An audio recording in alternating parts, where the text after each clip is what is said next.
pelin, sufletul nostru e plin, că nu ne-am lăsat deloc de șezători și de joc. Dragi mie șezătorile, ca să joc să câiesc, vine să mă veselesc. Bună seara! Să ne fie cu iertare, dar la noi ni se lucrează, apoi se înveselește. Apoi, Doamne ajută și spor la lucru, hai poftim de așezat. Ia să stau eu lângă fetele acestea frumoase, frumos lângă frumos și tânăr lângă tânăr, ca paile lângă foc. Măi, dar harnici ce mai sunteți? Ce mai lucrați? Voi ce coaseți? Ce pletiți? M-a învățat mama să cos și pe față și pe dos, să fac zestre pentru mine ca să mă mărit cu tine. Veseliți-vă, feciori, nu ședeți ca înșezători. Veseliți-vă, voi fete, nu șadeți ca în codul verde. Unde joc și voie bună, acolo lumea se adună.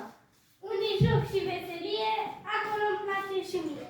Veselia nu-i mai bună, de a ține măcar o lună. Veselia nu mi-e dragă, numai săptămână întreagă. Veselia nu mi-e bună, dar ține măcar o lună. Fata mamei lăudată, de 3 luni e pieptănată. Când noi ei la pieptănat, nici grebla nu intră în cap. Fata mamei jucă ușă, cu gunoiul după ușă. Toată ziua la oglindă și gunoiul până în grindă. Satul mare, fete multe, și mai mari și mai mărunte. Fete multe și frumoase, dar cu apul nu știu coase.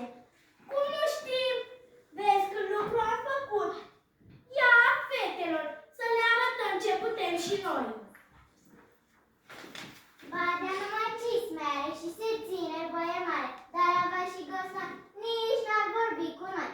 Vreau să vede de secară, bade, dăm și mie o scară, să mă sui la nasul tău, că aș ridici în sus mereu. Am un bate cât un ret, se cerând prin arbor pe. Trag nădește că va crește când va prinde burta pește. Ia, lăsați cearta. Mai bine să vă spun niște snoape cu păcală și tândală. Știți voi oare cine este păcală? Apoi ascultați. Snoape, oile lui păcală. Măi, frate, unde te duci? Mă duc la stână să-mi văd oile. Da, ai multe oi, albe n-am niciuna, iar negre și mai puține. Tare este păcal acesta, dar să vă spun și eu o întâmplare. Trăia odată un cioban și avea vreo 2000 de oi. Într-o zi s-a dus cu oile la păscut. Seara când se întorcea spre casă, cele 2000 de oi trebuia să treacă una câte una pe o punte îngustă și un râu lat și adânc.